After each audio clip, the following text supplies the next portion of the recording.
भाई सबसे पहले उन सभी भाइयों और बहनों को तहे दिल से शुक्रिया जो मेरी वीडियोस देखते हैं और जिन्होंने मेरा चैनल सब्सक्राइब करा है। आपके प्यार और सपोर्ट की वजह से ही हम 1000 सब्सक्राइबर अचीव कर पाए हैं। पता नहीं बाकी लोगों के लिए ये बड़ी बात है या नहीं है, लेकिन मेरे जैसे छोटे यूट्यूबर्स के लिए 1000 सब्सक्राइबर अचीव करना बहुत ही बड़ी अचीवमेंट है एक तरीके से। मतलब लिटरली मेरे पास अपनी खुशी बयां करने के लिए शब्द नहीं है। बस मैं यही कहूंगा कि आप लोग ऐसी सपोर्ट करते रहिए, मैं आपके लिए और भी नई नई स्टोरीज लाता रहूंगा। स्टोरी शुरू करने से पहले एक बात और, अगर आप लोग अपनी स्टोरी मेरी आवाज में सुनना चाहते हैं तो please do submit your story on this mail, और मैं ये मेल डिस्क्रिप्शन में भी प्रोवाइड कर दूंगा। तो आज की स्टोरी मेरे बेस्ट फ्रेंड की है जिसका नाम रजत है, लेकिन इस स्टोरी में हम उसे राजू नाम से बुलाएंगे क्योंकि रियल लाइफ में भी मैं उसे राजू कहकर ही बुलाता हूँ। ये स्टोरी उसने मुझे तब शेयर करी थी जब मैं अपने दोस्तों के साथ धर्मशाला ट्रिप पर गया था। देखो यार, हम जब भी कोई ट्रिप प्लान करते हैं तो ट्रिप में कुछ ना कुछ ऐसा हो जाता है जो हम कभी भुला नहीं पाते हैं, और मेरी ट्रिप में भी कुछ ऐसा ही हुआ था। और जब मैं धर्मशाला घूमने गया था तो भाई हमारे साथ वहां पर इतने क्रीपी इंसिडेंट हुए थे, वो मैं तुम्हें स्टोरी के लास्ट में बताऊंगा।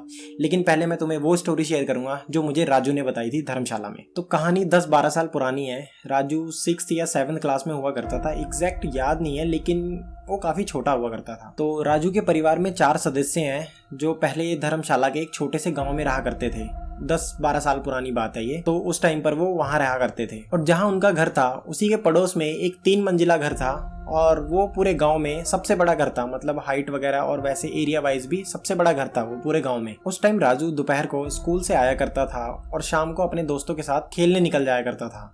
वहीं घर के आसपास ही खेलता था, वहीं पर जंगल वगैरह भी था, लेकिन वो वहाँ जंगल वगैरह में नहीं जाते थे, अपने घर के आसपास ही खेलते थे। तो उस टाइम पर तब फोन वगैरह तो होते नहीं थे, तो पकड़म पकड़ाई, छुपन छुपाई ऐसी गेमें हुआ करती थी। और अगर आप भी ऐसी गेमें खेल चुके हो पहले तो कमेंट सेक्शन में जरूर बताना, और कौन सी गेम आपको पसंद थी ज्यादा वो जरूर बताना। तो एक दिन वो अपने वहीं घर के पास 6-7 दोस्तों के साथ रात में छुपन छुपाई खेल रहा था। तो उस दिन राजू की बारी होती है सबको ढूंढने की। तो उसके घर के पास ही एक पेड़ था, तो वहां पर वो मतलब अपना फेस पेड़ की साइड करके अपनी काउंटिंग शुरू कर देता है कि 10 तक या 20 तक जो भी गिनते थे, तो बाकी सारे बंदे छुप जाते थे। तो जब वो काउंटिंग खत्म करता है और वो मुड़ता है तो अपने फ्रेंड को, वो जो उसके घर के साथ में पड़ोस वाला घर था 3 मंजिला, वहां पे जाते हुए देख लेता है। उसका फ्रेंड का नाम था सुमित। वो पहले उनको ना ढूंढकर बाकी सारों को ढूंढता है, क्योंकि उसे पता था कि वो वहीं छुपा है तो उसको वो लास्ट में ढूंढ लेगा। वो अपने 3-4 दोस्तों को ढूंढ लेता है और उसके बाद वो अकेला उस घर में चला जाता है जो पड़ोस में था, जहाँ सुमित गया था छुपने के लिए।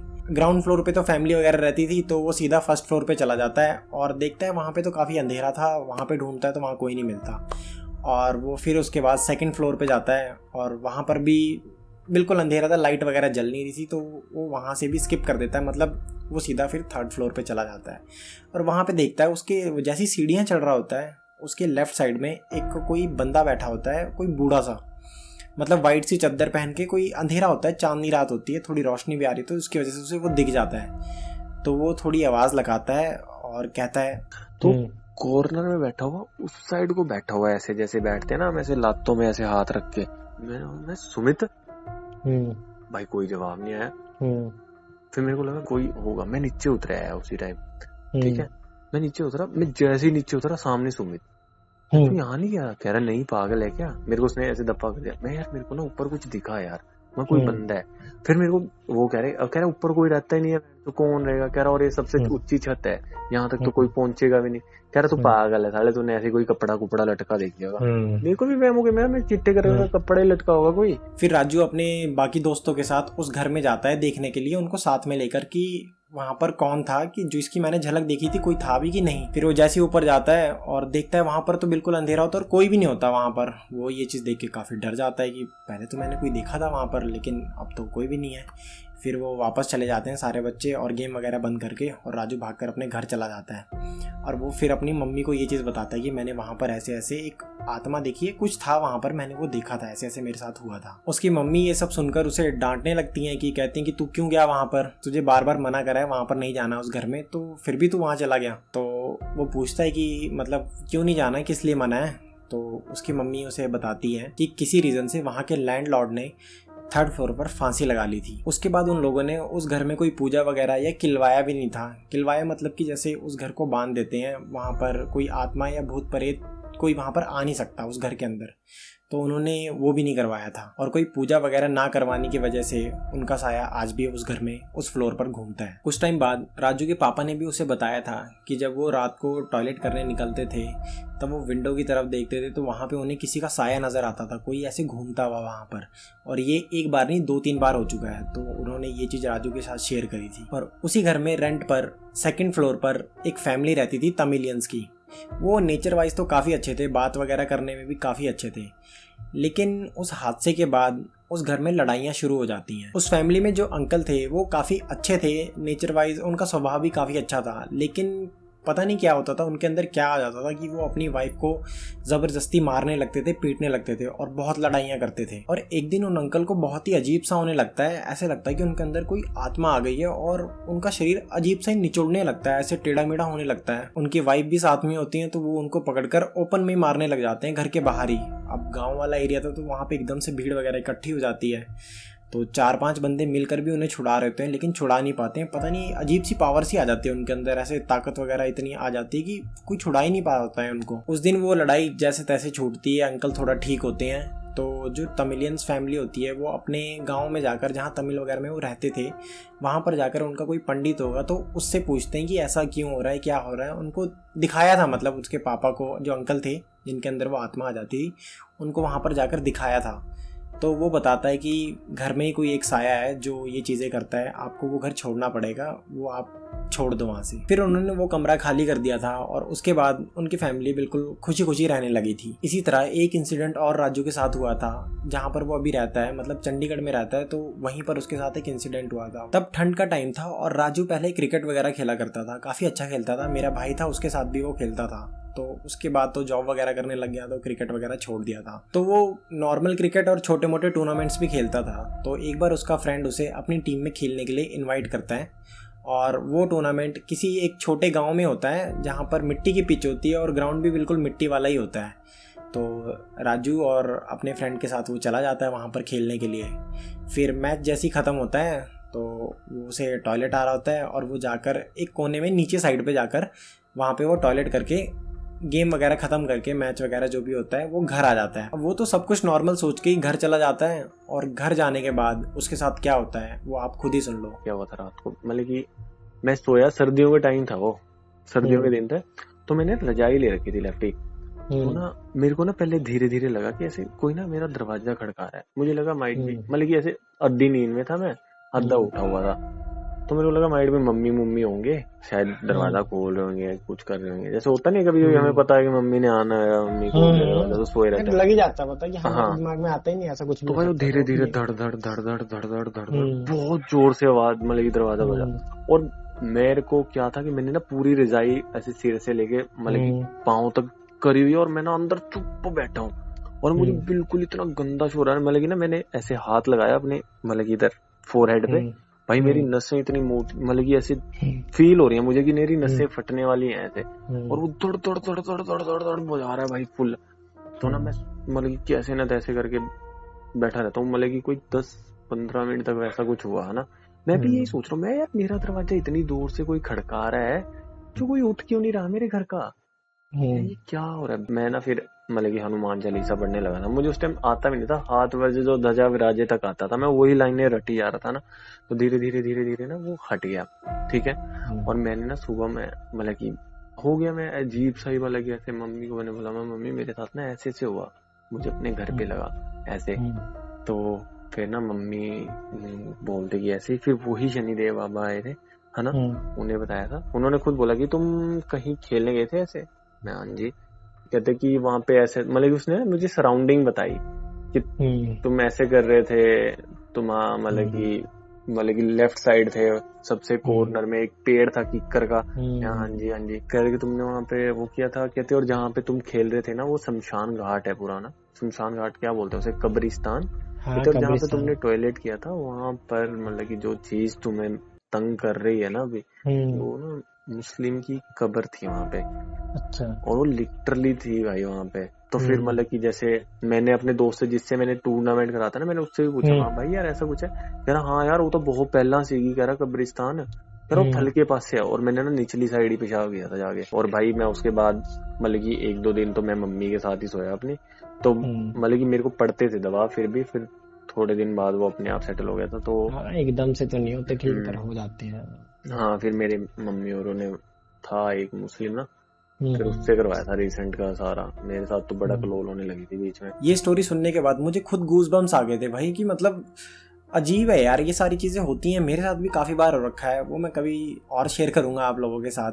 लेकिन जब राजू ये बता रहा था, वो मुझे खुद बोल रहा था भाई मैं खुद काँप रहा हूँ। और ये कॉल रिकॉर्डिंग रात के 11 या 12 बजे की है। तब मैंने सोचा कि मैं स्क्रिप्ट लिखूँगा तो मैं उससे पूछ लूँगा क्या चीज़ हुआ था। उसने मुझे ये स्टोरी पहले शेयर करी थी, लेकिन मैं थोड़ा थोड़ा भूल गया था, तो मैंने सोचा क्यों ना दोबारा रिकैप कर लेते हैं। और मुझे कोई आइडिया भी नहीं था कि मैं ऐसा कोई चैनल भी बनाऊंगा जिसमें मैं दूसरों की हॉरर स्टोरी सुनाऊंगा। तो अब मैं आपको अपनी धर्मशाला की ट्रिप की कहानी बताता हूँ। वहाँ पर हमारे साथ इतने सारे क्रीपी इंसिडेंट हुए थे, एक नहीं, दो नहीं, 3-3, 4-4 बार ही भाई वो हो रहा था। ऐसा लग रहा था पता नहीं कोई साया वगैरह हमारे ऊपर। ये बात कोई ज़्यादा पुरानी भी नहीं है, लेकिन यही कोई शायद अप्रैल में गए थे, 2-3 महीने हुए हैं इस बात को। तो मैं, राजू और मेरा फ्रेंड अभिषेक, हम जॉब करते हैं, तो हम अपनी जॉब से काफ़ी बोर हो गए थे। तो हमने सोचा क्यों ना ट्रिप पर चलते हैं, और राजू का गांव भी धर्मशाला में है, तो हमने सोचा वहीं घूमने चलते हैं, ट्रैक वगैरह करेंगे। धर्मशाला में काफ़ी ट्रैक वगैरह हैं, त्रियुंड हो गया, करेरी हो गया, ऐसे ऐसे ट्रैक काफ़ी सारे हैं जो काफ़ी अच्छे हैं, एडवेंचर से भरे हुए हैं। तो हम सब ने प्लान बनाया और हम पहुंच गए धर्मशाला। अब हमने कुछ अपने फ्रेंड्स को भी इनवाइट करा था जो देहरादून में रहते हैं। तो मैं एक दिन पहले धर्मशाला पहुंच गया था राजू के भाई के रूम पर।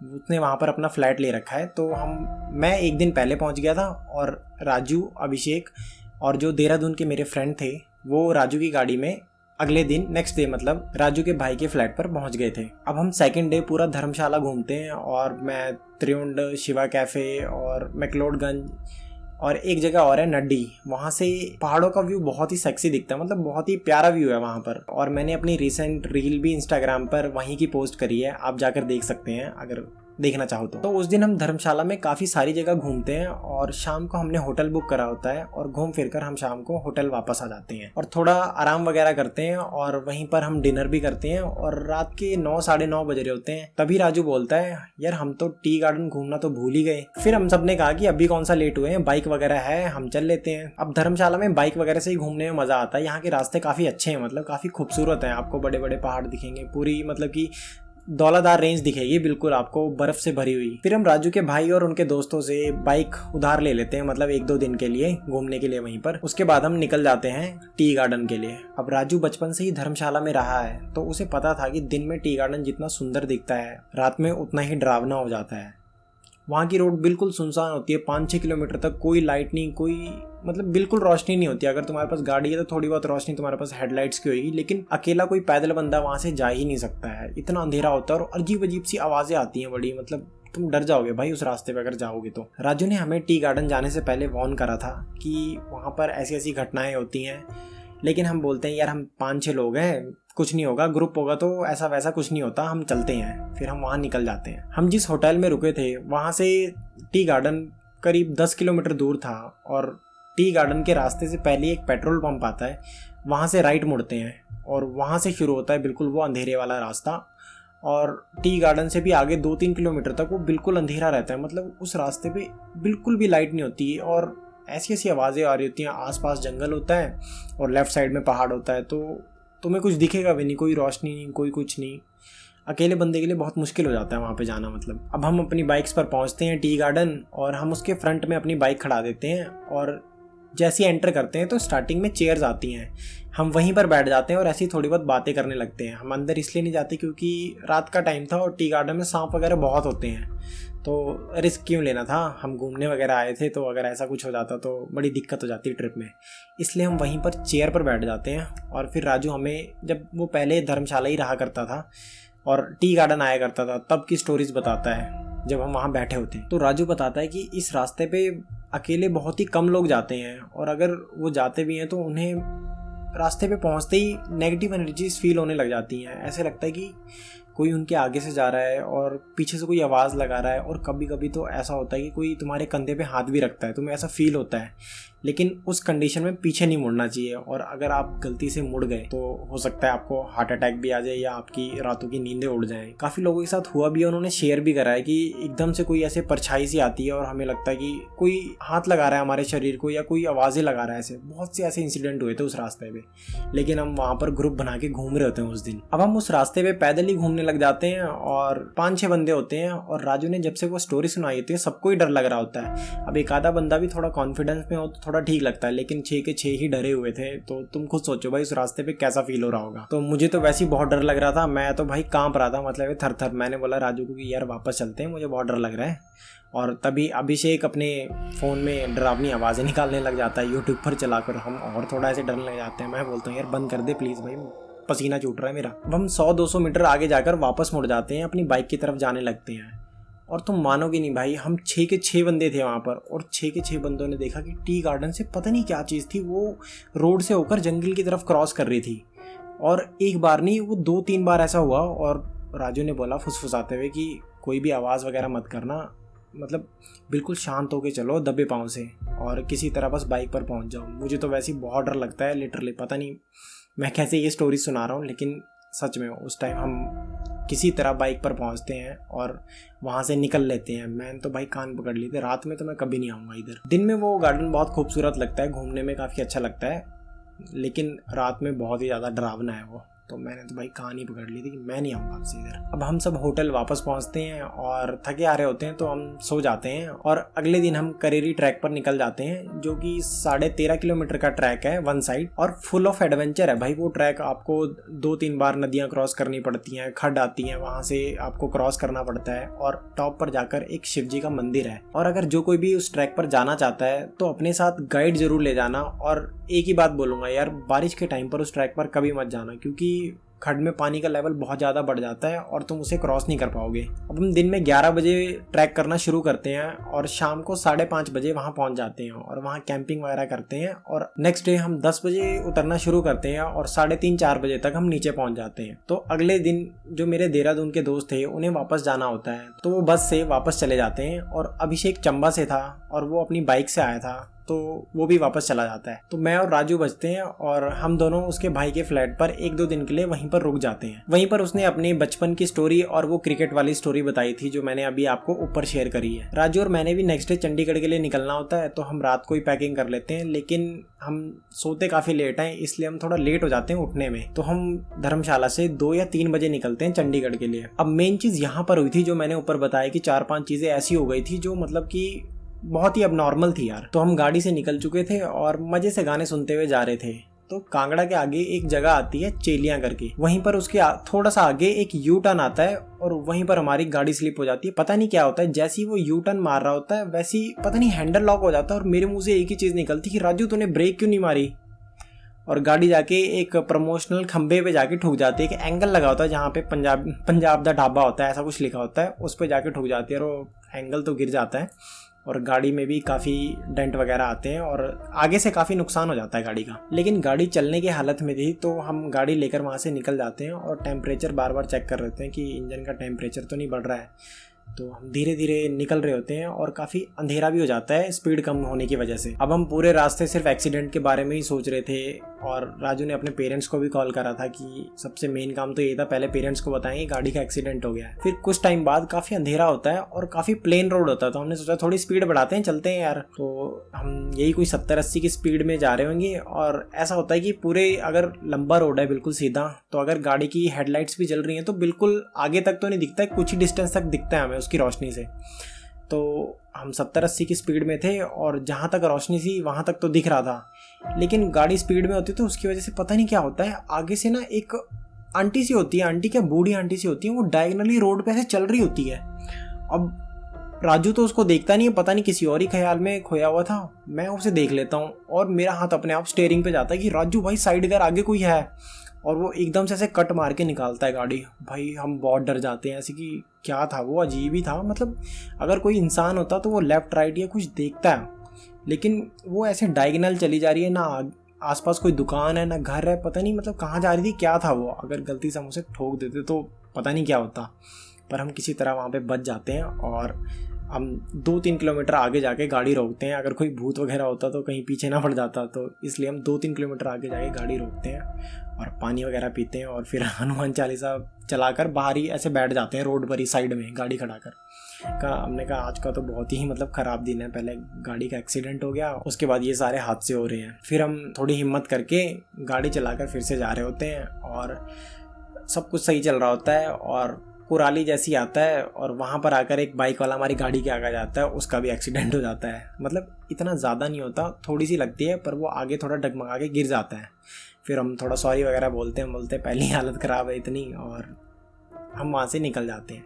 किसी तरह हम घर पहुँचते हैं, रात को कोई 10-11 बज जाते हैं घर पहुँचते हुए। अब हमने सोचा था घर वाले तो बहुत डांटेंगे, लेकिन उस दिन उसके पापा कुछ नहीं बोलते हैं उसे, पता था कि शायद गलती से ही हुई है, ऑब्वियस ही बात है, जानबूझ के तो कौन ही करता है। तो पापा तो कुछ नहीं बोलते हैं, हम डर ही रहे होते हैं ऐसे फालतू में। फिर हम खाना खुना खा के सो जाते हैं। उस दिन इतने सारे कांड हो गए थे कि लग ही नहीं रहा था कि भाई नॉर्मल डे है, ऐसा लग रहा था कि पता नहीं किसी का साया है या पता नहीं शनि भारी है क्या है।